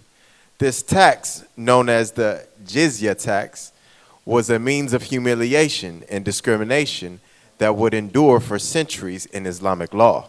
So the key thing I want you guys to understand here is off top how Muhammad was treating our people. But then also too, you see that Jewish communities of the Arabian Peninsula, pretty much just stating that we was in those areas. Next slide. Read that. On December 30th, 1066, the Jewish population of Granada, Spain, fell victim to a massacre by an angry Arab crowd, with an estimated 4,000 killed. The program followed the murder of Joseph ibn Nagrela, the Jewish vizier to the Berber king of Andalusia. Same thing, man. We had Jews who's known to be in Spain, where there was a big old massacre that was happening to our people. The word pogrom, actually, it's not program. Pogrom actually means organized massacre. So they was after our people for forever. But also, too, when you look into the Berber people, more than likely from the research that I've done, those are also our people as well. And also, as far as Andalusia, which is another place of Spain, just to show you guys an example of like a major incident that happened in Spain against our people. Next slide. Read that for me. In the year 1096, the First Crusade destroyed Jewish communities across Europe and in Israel. In 1144, the first recorded blood libel took place. In 1190, the Jews were massacred in England during the Third Crusade. A public burning of the Talmud took place in Paris in 1242. In 1290, all Jews were expelled from England. The Spanish Inquisition occurred in 1478. In 1648, Jews were massacred by Khmelnytsky forces. So here, where were the Jews at in this one? Europe, England, right? So same thing. And then what happened? What did they do to our books? They tried to burn it. It was like, you know, these are all of the different things that they did to try to get rid of us, you know? But Most High didn't let that happen. Next slide. Read that for me. Expulsion from France. King Philip Augustus expels the Jews who had been settled in France for over 1,000 years. 1179, Philip Augustus, only 15 years old, inherits the throne of France. 1180, he imprisons all the Jews in his lands, releasing them only after a heavy ransom is paid. 1181, he annuls all loans made to Christians by Jews and takes a comfortable 20% for himself. 1182, using the excuse the Jews committed ritual murder, he confiscates all their property and money and drives them out of the land, and he governs directly, though perhaps not from those lands governed by his barons. In this manner, he raised funds needed to strengthen his hold on the throne, to fight the powerful feudal barons, and to secure goodwill of the church and of the Christian debtors. 1198, he readmits the Jews and carefully regulates their businesses so as to reserve large profits to himself through a variety of taxes and duties, making this taxation a lucrative source of royal income. Another one. We're saying that the Jews was out in this one. In France. And guess what else? And to go back to that second line, it says, who has settled in France for over 1,000 years. Can y'all imagine how big the population would be for us to be dwelling in a place for over 1,000 years? Huge. I was thinking about this earlier. I'm like, man, it's like 10 of y'all pregnant in here right now. So it's like, yo, like this population is just be growing rapidly. Scripture talks about, man, we fruitful and we multiply, you know, and it never stop. And also, too, I want to say this to encourage people to don't stop. You know, because a lot of times we get scared and Scripture talks about it, you know, woe unto that person. However, it's still a requirement of us. So, you know, keep having them babies, y'all. To the next slide. I mean, no, not the next slide. Oh, yeah, my bad. Go to the next one. Read that for me. In 1290, the entire Jewish population of England, about 3,000 people, was expelled from the country on the orders of Edward I. Jewish people had only been in England since the Norman conquest, invited to settle there by William the Conqueror. From the late 11th century onwards, the Jewish community quickly became an essential part of the English economy. Jews were permitted to loan money at interest something Christians were forbidden from doing. Jewish settlements in the important towns such as London, Norwich, and Lincoln prospered. England's Jews were skilled individuals who worked as doctors, goldsmiths, and poets, but lending money was their primary source of income, and Jewish people were fundamental to the working of the English economy. Jewish lenders provided loans for many of the most important figures at the royal court, for the purchase of castles, payment of dues of the king, etc. They were also exploited by kings, who were often in dire need of money. So again, another one just showing that we was also in England another time later. But the key thing from that one that I want to bring out was that even in all of these different places, our people had occupations that they held and they did it well. And me and Kaham tell all of y'all all the time, man, if you got talents, use it. Build yourself up, build your occupation, build your name, build your reputation, make money off of it. For the most High tell us, man, if you got talent, don't bury it. Don't be that slothful and wicked individual. Utilize it, make fruit out of it, and also, too, just make your stance known wherever you're dwelling at. That's the same thing our forefathers have always done, and it's the same thing that's required of us to do right now. Next slide. So before we even get into this, man, how many of y'all was scared of COVID?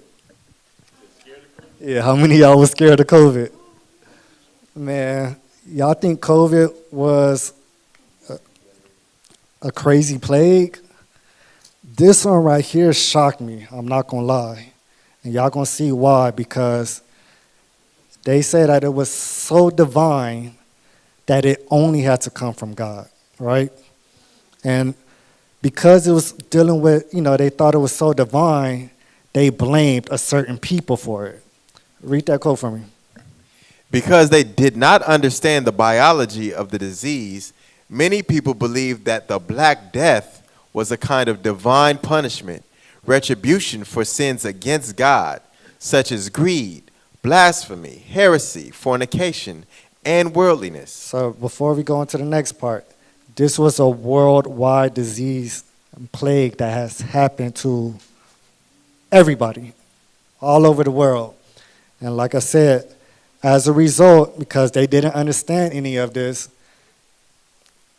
everybody believed in God at that point. But go ahead, continue on. By this logic, the only way to overcome the plague was to win God's forgiveness. Some people believed that the way to do this was to purge their communities of heretics and other troublemakers. So, for example, many thousands of Jews were massacred in 1348 and 1349. Thousands more fled to the sparsely populated regions of Eastern Europe, where they could be relatively safe from the rampaging mobs in the cities. When the Black Death swept over Europe in 1348 and 49, the Jews were accused of whale poisoning, and general slaughter began throughout the Germanic and contagious provinces, causing a massive exodus east to Poland, where they at first were warmly greeted by the Polish king, forming the future foundations of the largest Jewish community in Europe. So because they didn't know anything about this plague, how to cure this plague, the reason of this plague, they didn't know none of that. They was like, all right, this had to come from the Most High. And then, like I said earlier, the only way that we're going to be able to get rid of this plague is we start purging our communities. And how did they do that? Persecuting us. They felt like, all right, because even after the death of Christ, I don't know if y'all ever realized this, but it was a reputation that the Jews killed Christ. So then it was like, all right, if they killed the Son of God, why would God even avenge them? So it was a really bad reputation that came on our people after that time that just continued to grow. But nevertheless, man, this plague, do the research on it, look it up. Big, serious plague, because I even found this just looking into, I was reading an article about COVID and it made a reference about it. And I just looked it up and I was like, yeah, this is crazy. But same thing, man, because of this, man, the way that they tried to cure or fix this plague was to kill us and get rid of us so that the Most High won't, stop being so mad at the world and at X, Y, and Z. But crazy stuff, but that's back in the 1300s. Next slide. The rumor that the Jews had caused the plague by poisoning the whales, which spread throughout Switzerland, reached Zurich at the end of 1348. At the first municipal council attempted to protect the Jews. At first, the municipal council attempted to protect the Jews, but it was finally forced to cede to populace.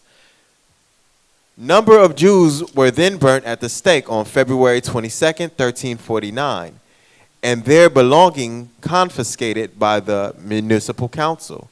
In spite of the massacre of 1349, Jews reappeared in towns as early as 1352. Several expulsion orders were issued, 1425, 1435, 1436. But the very number of expulsions indicates that the orders were not strictly observed. However, when in 1634, the Jew Aaron of Lingnau, originally of Frankfurt, was executed in Zurich for blasphemy, the Jews were finally and totally expelled. All right, well, what the Jews at in this one? Switzerland. Same thing, man. They're saying over and over and over again that they tried to expel us and kick us out. And then sometimes they would take you seriously, sometimes they wouldn't take you seriously. But nevertheless, it said towards the end of it, they finally were totally expelled out of Switzerland. Going to the next slide. In the same month in which their majesties, Ferdinand and Isabella, issued the edict that all Jews should be driven out of the kingdom and its territories. In the same month, they gave me the order to undertake with sufficient men my expedition of discovery to the Indies. So begins Christopher Columbus's diary. The expulsion that Columbus refers to was cataclysmic in an event that ever since the date 1492 has been almost as important in Jewish history as in American history. I wonder why. On July 30th of that year, the entire Jewish community, some 200,000 people, were expelled from Spain. So who could tell me why 1492 was so special?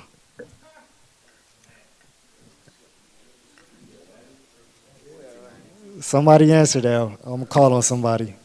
We did I know it's been over a year, but 1492 is a very important date.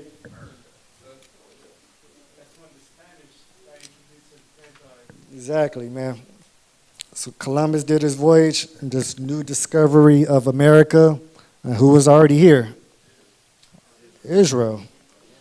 And that's why it says, man, it was an important date to the Jewish history as well, because even we go into in Spain, in Iberia, was a big community of Jewish people. No, well, our Jewish people, not the Esau Jewish people.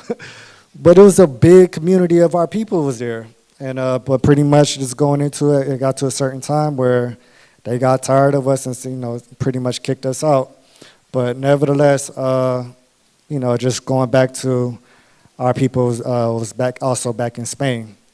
Next slide. On Sunday, 19th April 1506, the city of Lisbon was convulsed by an explosion of bloodshed that lasted 4 days and is estimated to have resulted in the violent deaths of anywhere between 1,000 to 4,000 men, women, and children. The victims were so-called new Christians. The Portuguese Jews forced to convert to Christianity by King Manuel I in 1497.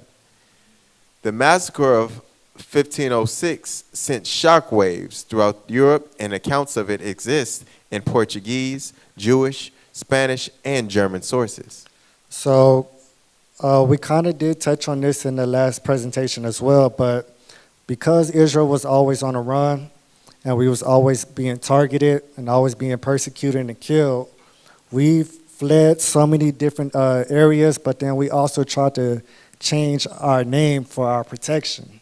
So that's why you will see back in the day that many of our people used to call themselves new Christians, just so that to avoid calling themselves Jews, or being associated with it. However, they were still keeping the customs on the low because you was a target, But nevertheless, man, that was back in Portugal.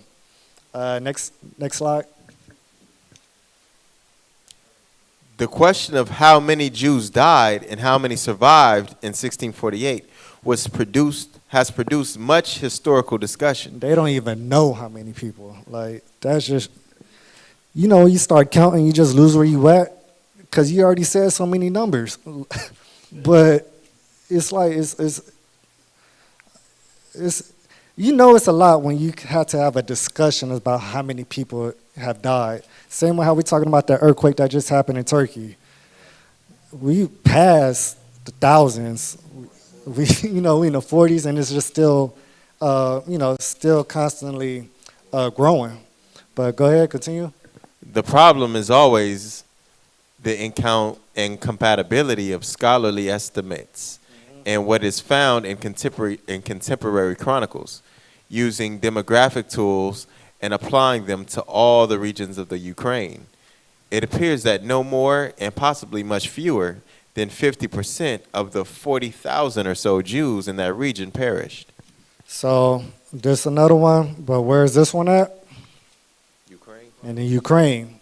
Now I want y'all to really look at this timeline real quick because I did it like this for a specific reason. There's various different locations, right? And you'll see that it's century after century. So it's letting you know that our people have been in many different places over the time, and the same thing has been happening to our people no matter where we went. Now the question would be, how do we know that that's our people and not the Jewish people? Next slide. Now, one thing, it said the original versus the bootleg. So one thing about you'll see when you're trying to do research on the Khazar and the Ashkenazi Jews, their origins, for whatever reason, is very unclear. There's always a lot of stipulation. It's as if they just happened, right? But one thing I want you guys to really understand and take hold to yourself was that no matter what anybody says, they became Jews by conversion. We are Jews by blood. That's right? Now, even these quotes right here, they even mention that there's still some uncertainty within it, but keep that key thing in mind. They are Jews by conversion. Go ahead. By the conversion of Judaism, I should say. They're not Jews. Go ahead. Read that first quote.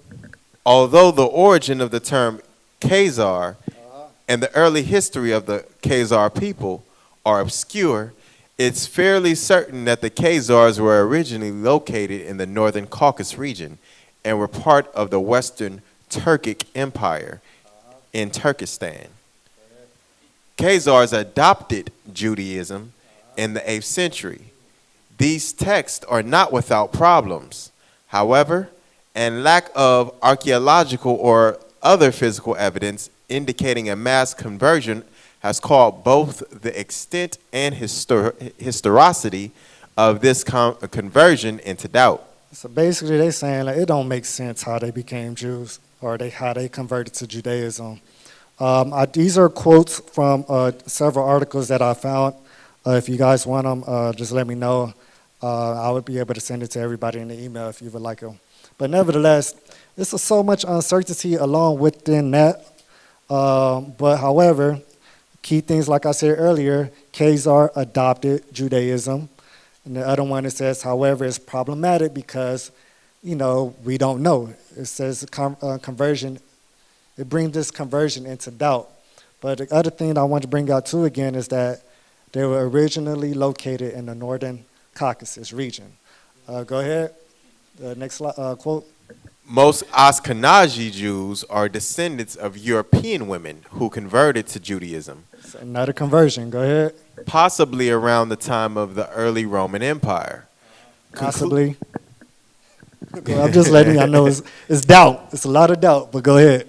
concludes a new genetic study that casts doubt on many prevailing theories about the origins of Ashkenazim. The study, published Tuesday in the journal Nature Communications, analyzed samples of mitochondrial DNA, which is passed down only from the mother. So basically, like I said, since it don't make sense, they're going to still bring out more stuff that don't make sense. We know that we're reckoned by genealogy by who? The father. By the father. They want to go by the mother, and then also, too, they're going to say that these women came from parts of Europe.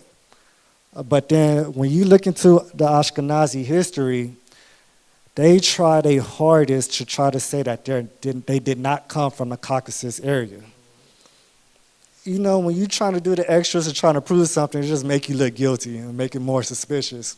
But I'm going to just let the quote keep going on because, I really want you guys to understand that them and their uprising, they can't take hold of our history at the end of the day. But nevertheless, understanding this, I'm going to go into a little bit more afterwards. You will see how the history that we read about in the Jews before a certain time period was indeed our people. Go ahead. Back to the slide. Last one. Let me see. Europe. Their mother, taken from more than 3,500 people throughout the Near East, the Caucasus, and Europe, including Ashkenazi Jews. The researchers found that more than 80% of the maternal lineages of Ashkenazi Jews could be traced to indigenous European, with 4 maternal founders responsible for 40%. So that indigenous European, where's the Caucasus at? It's like in, borderline basically, but, terminology, try to, make the reader perceive or receive the information in a way that doesn't seem as evident or whatever, however they want to do it. But nevertheless, man, I'm not going to repeat myself. We go on to the next part. So there's a couple of key points I want to bring out when it comes to these people. Very first one is Theodore Herzl. Have anybody ever heard of him? So with Theodore, he was the leader of the Zionist movement. The Zionist movement happened in the late 1800s. Remember that the timeline that I gave you was everything before the 1800s. And this first Zionist Congress happened in the late 1800s. Keep that in mind, right? So as a movement, Theodore was a journalist, and pretty much he believed that in order for Jews to flee persecution, that we needed to, not we, but the Jews needed to have their own state, their own population, right? But like I said, that started in the 1897. And also, too, the Jewish Orthodox movement was a new movement as well in the 1800s. Orthodox meaning they was trying to try to enforce the correct belief as if what was before was incorrect. But nevertheless, during these moments and during these movements is pretty much is how we get the modern day Judaism that we have today and all of the weird stuff that they into, and all of that. But nevertheless, the key thing I want you guys to understand is that this movement did not happen until the 1800s. So during, I'm going to do a recap so that, make everything make sense. But before that, they didn't exist in nowhere. Like, they was still in the Caucasus, but what was happening during this time too? During the 1600s and the 1800s, our people that was the beginning of our slavery. So we was already preoccupied of them, as far as our identity, losing our identity, not being in touch with who we were and what was required of us and all the other stuff. So they took that opportunity to start developing themselves and take upon our identity and pretty much that like I said, it's the beginning of the modern day Judaism. Going to the next slide. So a recap of everything that I pretty much discussed. Darash already went to the scripture for me earlier, but going back to Judith, the history in Judith was that I want to bring out was that the heathens already knew that the only way to get Israel was to get them to be in sin. If they're not in sin, we can't touch them. We can't mess with them. We can't even come against them. So that knowledge is well known across the world, across all people, right? Now, fast forward into the 300s BC, before Christ, was the rise of Greece. We get 333 BC with Alexander the Great, and all of that stuff. But however, during that time was the beginning of the Maccabees. With the Maccabees was the beginning of revolutions, saying that we're not conforming to all of these different ways. And ever since then, there have been constant battles, constant wars against our people and the people that was in leadership and people that was trying to force paganism and wickedness amongst all people. These battles haven't ended. We still dealing with them today.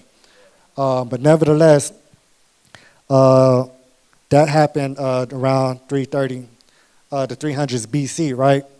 Now, during that time, afterwards, we got the Roman Empire. We got our, Yahushua. Then we had the death of Yahushua, and that's when the time goes from BC to AD, right? So a couple of years after the death of Yahushua is the siege of 70 AD, which the Rasha went into. We was in our land, but then we got kicked out, and that's how we fled into all of the various different places of Africa. And pretty much when I started my section, that we was already scattering in various different places. And the 10 tribe already is over here in the Americas, right? Speed up some time through the 300s to the 900s, go back into the uprising and the beginning of Christianity and Islam. Remember how I was saying that there was a lot of persecution and anybody thought contrary to what they believed, they were seen as a threat. Same way how we're seen as a threat today because there's certain things that we're just not going to uphold. But the irony behind all of this is that they had the Crusades battling against each other just so that a couple of 100 years later, they were working together to help push the slave trade. So I want to get that scripture, actually, we're supposed to go to there. And Joel? You got that one? Joel 3. Joel 3. So the scriptures already talk about how, the slave trade was between, and there's a famous picture that goes a part of it, how it was the Ishmael, it was the Edomites, and it was the Hamites working together to start this slave trade. The prime way Darasha went into it, the first couple of slides, is it took 3 nations to get us into captivity. But the crazy thing, like I was saying, is that, man, they was a war against each other at first, but then they started working together to come against us, and that's how we ended up in slavery. The next thing is, we ain't got to go to the scripture. I'll just reference it. What is it, Joel? Joel chapter 3 and verse 4. Joel chapter 3 and verse 4. Y'all can write that down. But pretty much from the 1000s to the 1600s was that timeline that I gave you. And we went over how there has been so much persecution of our people in all the various different places. Then afterwards, in the 1600s, was the beginning of our slave trade and us coming to the Americas. And then afterwards, as we was becoming slaves and losing our identity, it was the rise of the Khazar and the Ashkenazi, and that's when they started to have their movements. So at the end of the 1800s, we got the Orthodox movement and the Zionist movement, and what happens afterwards? World War I, World War II, and just a flashback was that the key thing with the Zionist movement was they said the only way for Jews to pretty much be protected from persecution, they used our suffering as an outlet to make this happen. They said that we needed to have our own state. So after World War II, Israel became a state, and that's when these Edomites started dwelling in our land again. But it just go back into how the scripture talks about, man, that Revelations 2:9, that 3:9. It's wicked, man. It's the prime example of deceitful and adversary.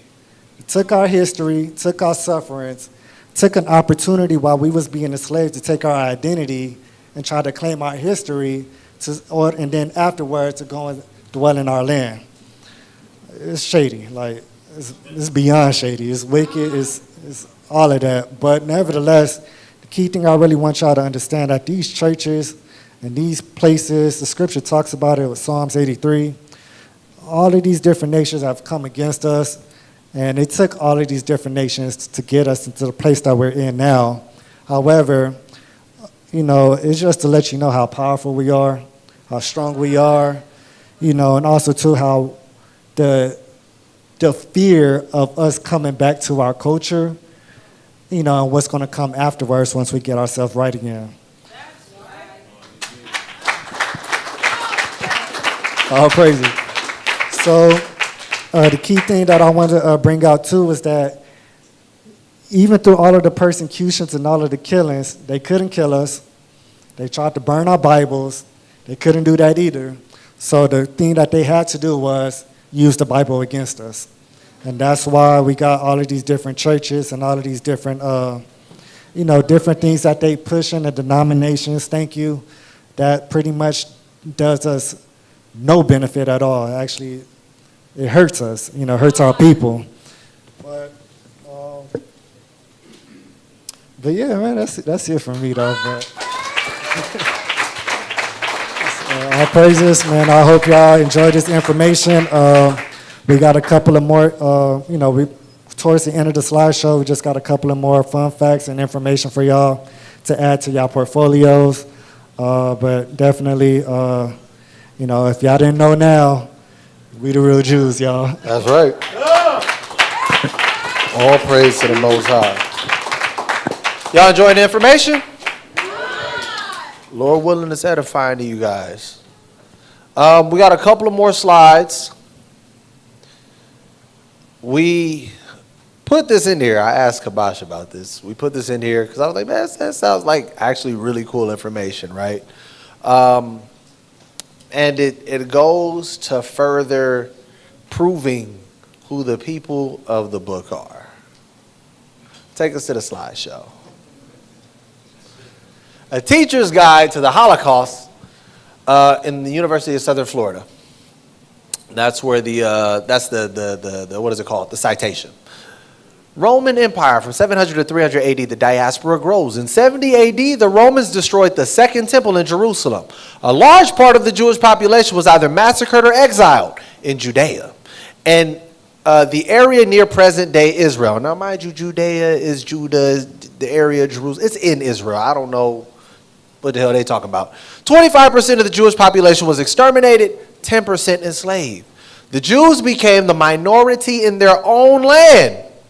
Many Jews fled to Mesopotamia, which is modern-day Iraq and Iran, and the rest fled to lands around the Mediterranean, presently known as southeastern Spain, southern France, southern Italy, Greece, Cyprus, and Turkey.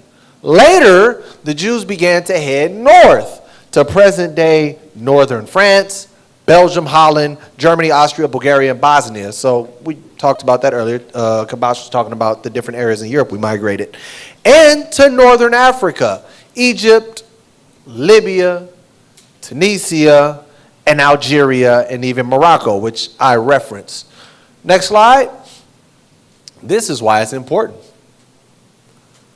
From The Jews, A Study of Race and Environment by Maurice Fishberg. Chapter 3. The head form skulls of ancient Hebrews and of medieval Jews. So we're talking about cranial structures right now. Watch this. The oldest Jewish skulls examined are those reported by C. Lombroso. They were found in the catacombs of St. Calixtus in Rome and are of great scientific interest. Of the five skulls thus examined by the Hebrews, they were distinctly what's called dolichocephalic. You guys remember that word. And their cranial indices were 75.1, 76.1, and 78.1. This was the measurement of the cranial indices. One was mesocephalic, which is right in between the two major ones, which is dolichocephalic and brachycephalic. And then it says, and one was brachycephalic with an index of 83.4. Now, I want you to key in on the main one, because the majority of the skulls that were found in this region were what's called dolichocephalic. Go to the next slide. Now, who are we talking about? We're talking about the Jews, the ancient Jews and the medieval Jews. Watch this. Dolichocephalic from the encyclopedia. Dolichocephaly, according to Retzius, that's an anthropologist, was Andres Retzius is his name, was a distinctive cranial feature in the earliest inhabitants of Europe. Now, we read earlier that the Jews had fled to Europe, right?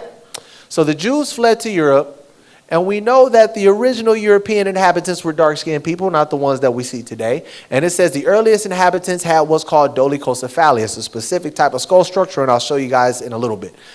Today, it is the characteristic of the Negro races. So, next slide. We want to touch this one real quick. Anthropologists are accustomed to divide the skull types, into two well-distinguished parts, the dolichocephalic and the brachycephalic. To the first type belong the Sephardim Jews, the Spanish and Portuguese Jews, even the larger part of the Jews of Italy and southern France. So, next one. Remember, we fled to southern France, southern Italy, and Greece, even areas of Turkey, also to Africa. So these areas where we fled, it was said that this same cranial structure was found. So it said it's the same as the Negro today. It was the same as the early Europeans where the Jews fled, and it was the same as the ancient Hebrews. Next slide. Just another reminder, early inhabitants of Europe, and today is the Negro race. Next slide. Hebrew Wisdoms of West Africa. We're back in this book. Page 28. Professor Roland B. Dixon of Harvard, as we shall see, is of the opinion that the oldest strata in Africa are represented by Mongoloid. That is the round-headed brachycephalic, low-skulled chemicephalic, broad-nosed platyrrhine, and the proto-australoid. That is the long-headed dolichocephalic, low-skulled chemicephalic, broad-nosed platyrrhine types. Speaking of the latter classification, we're talking about dolichocephaly again. Speaking of the latter classification, Professor Dixon calls attention to the fact that this type appears as a not inconsiderable element in the Abyssinian Plateau among the what? The Ashantis of West Africa. Why does that matter? Who's in West Africa?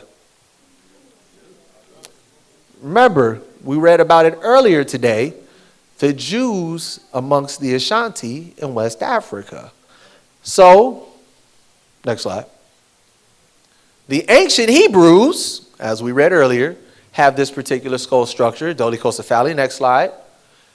Also known, we migrated to Europe, and it was known as the earliest inhabitants of Europe's cranial structure, and the Negroes today, go ahead, founded in Portuguese, founded in the Sephardim Jews in Spain, founded in Italy and France, areas that the Jews fled to. Next slide. And, matter of fact, let's read this. It is further his opinion that the early population of the Guinea Coast region, which is West Africa, I'll show you guys that in a minute, was closely comparable to that of the Congo forest, that is brachycephalic pygmy type. So originally, this was the skull structure that you would find, brachycephaly, right? And that these have been overlaid by a strong immigration of typical Negroes.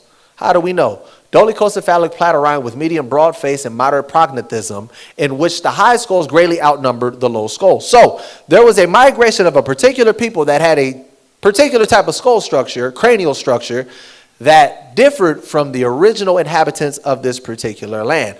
Mind you, the Guinea Coast region, matter of fact, I'll give it a second. I'm going to show you guys where the Guinea Coast region is. This Negro immigration, he adds, was part of the westerly drift from the Chad Nile area, and in part a direct southward movement from the Western Sudan and the Sahara borders, forced by the expansion in the Sahara region of the Caspian peoples who have poured into northern Africa since very early times. Next slide. Where's the Sahara border? The Sahara is bordered in the west by the Atlantic Ocean, in the north by the Atlas Mountains and the Mediterranean Sea, in the east by the Red Sea, and in the south by the Sahel, a semi-arid region that forms the transitional zone between the Sahara to the north and the belt of humid savannas to the south. Another reference says it stretches from the Red Sea in the east, the Mediterranean in the north, the Atlantic in the west, including 10 countries: Algeria, Chad, Egypt, Libya, Mali, Mauritania, Morocco, Niger, Sudan, and Tunisia. That's where the Sahara is, right? Now, it said that a particular influx came in and they migrated in these particular regions. So the Sahara, literally what we talked about earlier, where they migrated across North Africa, far west, into Morocco and the Atlas Mountains in that region. And then eventually they migrated southward. Next slide. And the Guinea coast is right...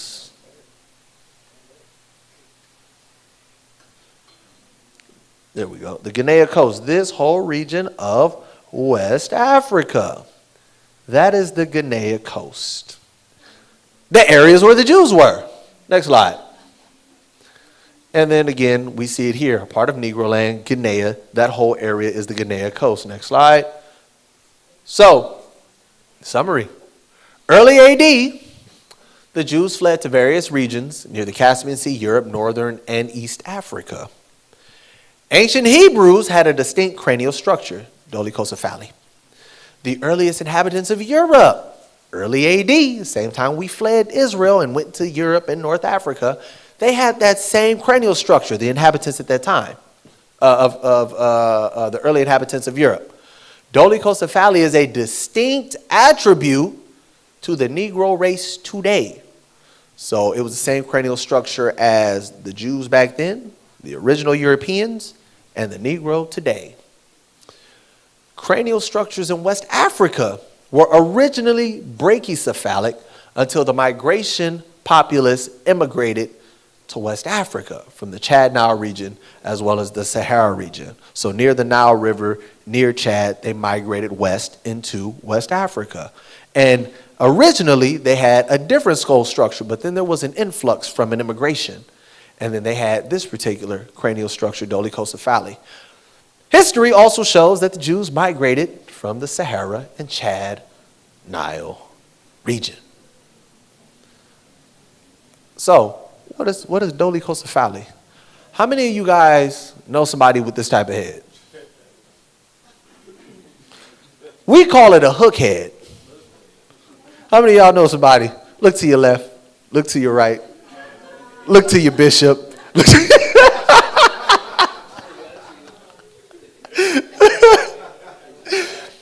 We call it a hook head.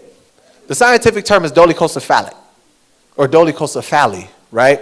So this is what these particular individuals look like. Now, mind you, there was a study done. There's a book called The Black Image and the White Mind, and they did the exact same thing. They talked about the cranial indices and the cranial structures of Africans as opposed to African Americans. And they said the exact same thing. Completely different people. Skulls ain't even the same. The cranial structure is not the same. The cranial measurements are not the same. Next slide.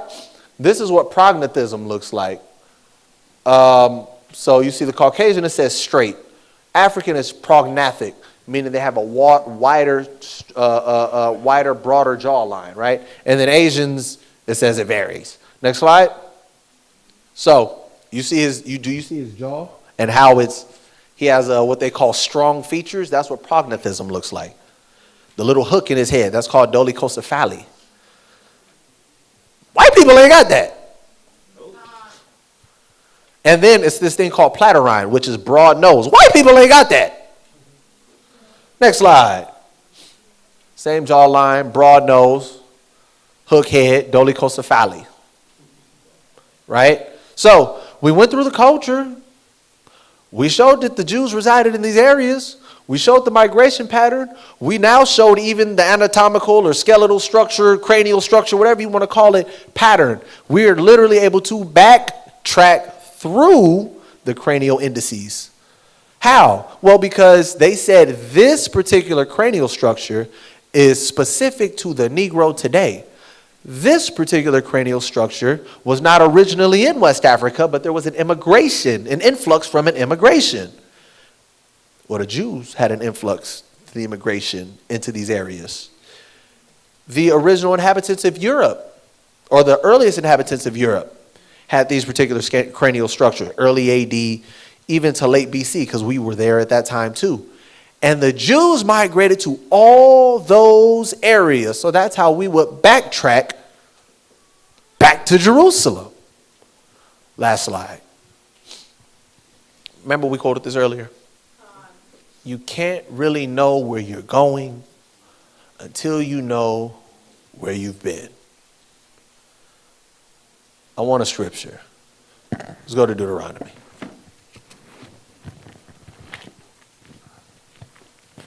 Chapter 30. Start at verse 1. You can't really know where you're going till you know where you've been. Another thing I like to say is if you don't know your history, if you don't know anything about your culture, that gives these other people the ability to give you your history and give you your culture. Now that we see, when you read the Bible, now that you see who you are, who your people are, what your culture is, that should give you some sort of inclination, some sort of push, some sort of drive to want to do better. Because do y'all think that right now where we are is doing better than what we were doing back then when we were God's chosen people? Do y'all think that? But a lot of us do, because all we know is slavery. Anything is better than that. But when you know your history, when you know where you come from, you would expect more from yourself. Especially if you know that you had a rich history. Deuteronomy 30:1. This is why all of this even matters. Okay, yeah, we know that we the Israelites, we know we the children of the book. So what? What does that mean?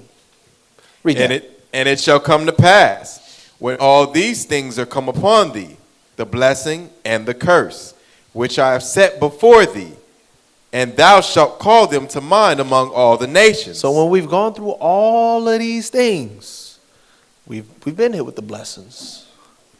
We right now in the cursed conditions. It says when you recall all of these things and you recall your history and you start learning this stuff, read.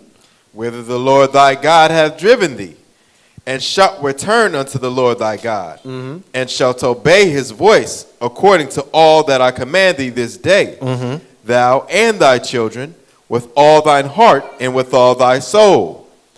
That then the Lord thy God will turn thy captivity, and have compassion upon thee, and will return and gather thee from all the nations, whither the Lord thy God hath scattered thee. If any of thine be driven out unto the outmost parts of heaven, from thence will the Lord thy God gather thee, and from thence will he fetch thee. And the Lord thy God will bring thee into the land which thy fathers possessed, and thou shalt possess it, and he will do thee good and multiply thee above thy fathers. And that is why it matters.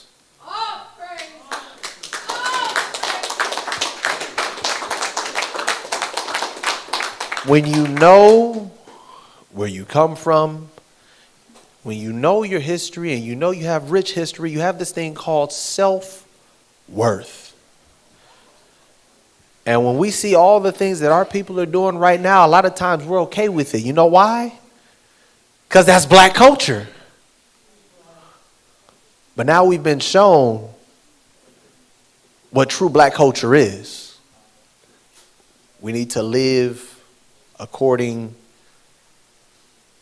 to those standards that God has set for us. So why does it matter? Well, because now that we know who we are, we must learn what's expected of us. When we learn what's expected of us, We have to perform that. When we perform that, God will hold up his end of the bargain and get us out of this hellhole.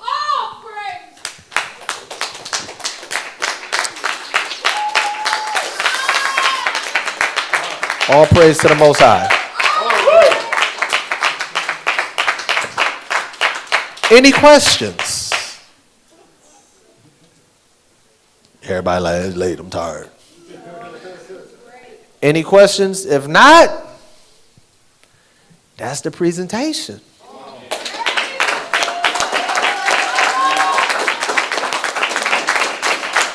We pray to the Most High that it was edifying. We pray to the Most High that you got something out of it. We pray to the Most High that it gives you more stability in your belief, more faith, because you know they always say, oh, well, that's just your interpretation. Okay, Deuteronomy 28. Well, anybody could have gone. Okay, cool. Now let's talk about the actual objective history. Let's talk about how the Jews went to these areas, how they went to those areas, how they got down there, how they got over here. So, Lord willing, y'all was taking notes. Lord willing, when anybody asks you again, because I done got it a number of times. Pretty sure some of y'all got prove that you're a Jew. Okay. You got 2 hours? I got 2 hours for you right now. So, give all praise, honor, and glory to the Most High. All praise. Any announcements? We're doing announcements.